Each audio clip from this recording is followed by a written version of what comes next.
Hello students, कैसे हो आप सभी। तो स्टूडेंट्स, आज मैं क्लास 10th चैप्टर नंबर 2 के कुछ इम्पोर्टेंट क्वेश्चंस जो कि 2 और 3 मार्क्स में आपके बोर्ड एग्ज़ाम्स में पूछे जाते हैं, वो आपके साथ उनके सॉल्यूशन शेयर करूँगा। तो आइए स्टार्ट करते हैं बिना किसी देरी के।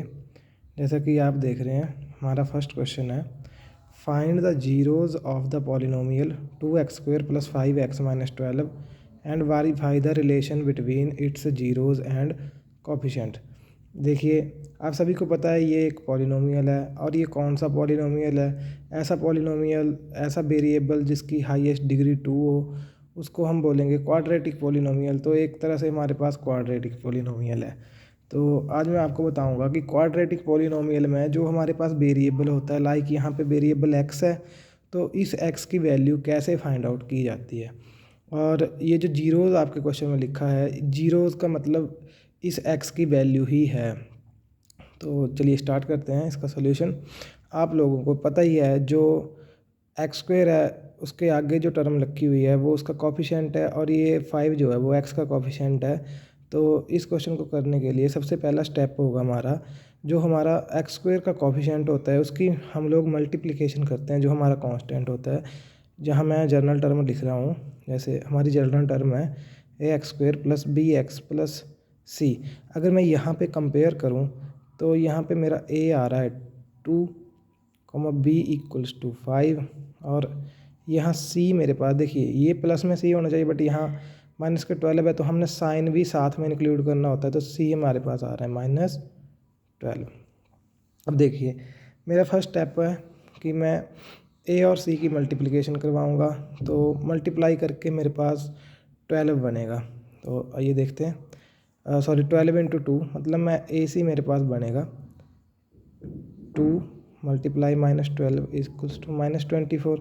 अब ये जो -24 मेरे पास आया, मैं इस -24 में से ये जो 24 है इसकी करूँगा प्राइम फैक्टराइजेशन। तो प्राइम फैक्टराइजेशन आई होप आप सभी को पता होगा कैसे होंगी। 24 की प्राइम फैक्टराइजेशन करोगे, 2 के टेबल में आएगा 12, 2 6 द 2 3 द 6 एंड 3 1 द 3। अब इसके जो फैक्टर मेरे पास आए 2 × 2 × 2 × 3। अब देखिए, ये जो मेरे पास फैक्टर आते हैं इनको मैंने इस हिसाब से अरेंज करना है कि ये प्लस या माइनस करके 5 बने। अब देखिए, ये अगर मैं यहाँ से 2 × 2 = 4, 4 × 2 = 8, इनको इकट्ठा कर लूँ, 2 × 2 = 4, 4 × 2 = 8, ये मेरे पास 8 आ रहा है, और ये मल्टीप्लाई 3। अब देखिए 8 और 3 को मैं क्या करूँ कि मेरे पास +5 बन जाए। देखिए, अगर मैं 8 के आगे प्लस ही रहने दूँ, 3 के आगे माइनस लगा दूँ, तो मल्टीप्लाई करके ये टर्म मेरे पास +8 × -3 -24 बन रही है। मल्टीप्लाई करके मेरे पास ये चीज़ बन रही है।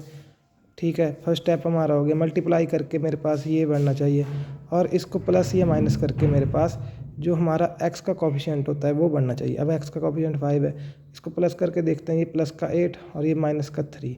तो देखिए ये मेरे पास आएगा प्लस का 5। तो मीन्स मेरे पास जो दो फैक्टर्स आए हैं, मीन्स मैं 5 को कैसे तोड़ सकता हूँ, +8 और -3 की फॉर्म में। अब मेरे पास ये दो फैक्टर मेरे को मिल चुके हैं। अब मैं 5 की जगह पे 8 और 3 ये लिखूँगा। अब देखिए लिखते कैसे हैं, जो आपकी फर्स्ट टर्म थी उसको आप एज इट इज़ लिखोगे, +5x की जगह अब आप लिख सकते हो +8x और -3x, और साथ में -12। देखिए ये इम्पोर्टेंट स्टेप था यहाँ तक। आई होप आप सभी को इतना समझ आया होगा। अब देखिए नेक्स्ट स्टेप में, जो फर्स्ट 2 हमारे पास टर्म्स हैं, हम उनका जो है उनसे कॉमन निकालेंगे कुछ चीज़ें, और जो लास्ट की 2 टर्म्स हैं उनसे कॉमन निकालेंगे। अब देखिए, अगर कुछ बच्चों को कॉमन निकालने में दिक्कत आती है तो मैं आपको आसान तरीके से बताऊंगा।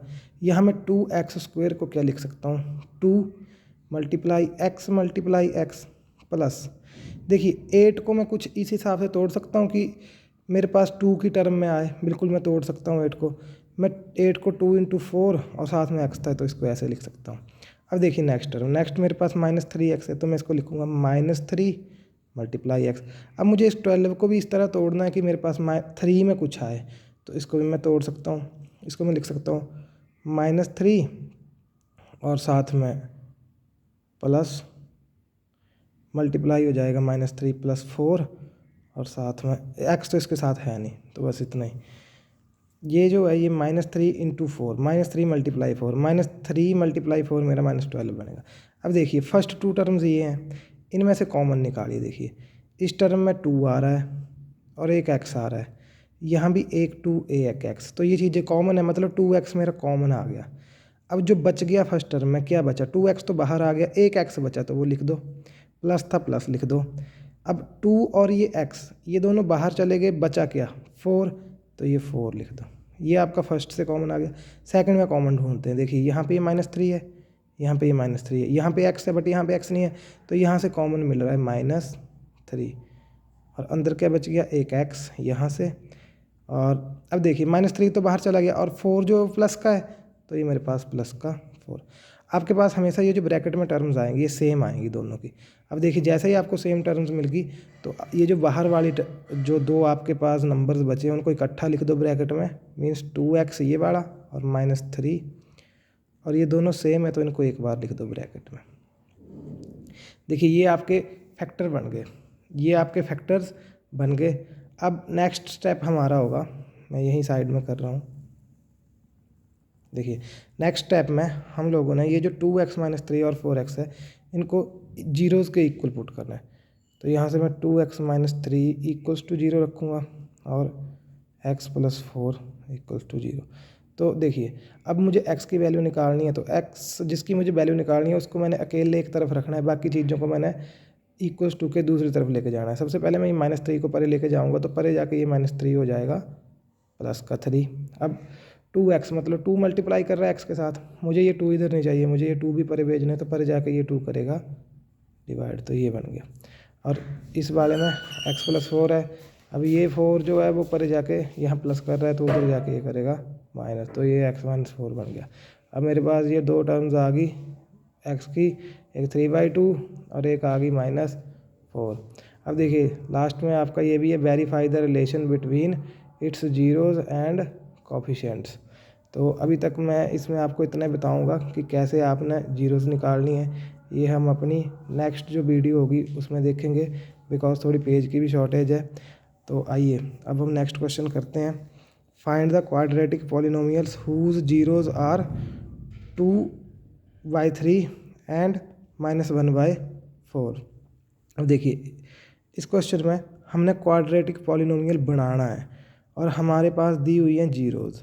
अब जीरोज़ आप सभी को मैं बताऊं, जीरोज़ आपको पता है, लाइक जो जीरोज़ हमने ऊपर निकाली हैं वो हमें दी हुई हैं और इन जीरो से हमने ये पॉलिनोमियल बनाना है। यहाँ पे हमने पॉलिनोमियल से जीरोज़ बनाई, यहाँ हमें जीरोज़ दी हुई हैं और जीरो से हमने बनाना है पॉलिनोमियल। तो ये काफ़ी आसान क्वेश्चन है। देखिए इसका मैं आपको सॉल्यूशन बताऊँगा। ऐसे क्वेश्चंस में आपने एक बात ध्यान में रखनी है, इन जीरोज़ को मैं एक को अल्फ़ा मान लूँगा और एक को मैं मान लूँगा बीटा।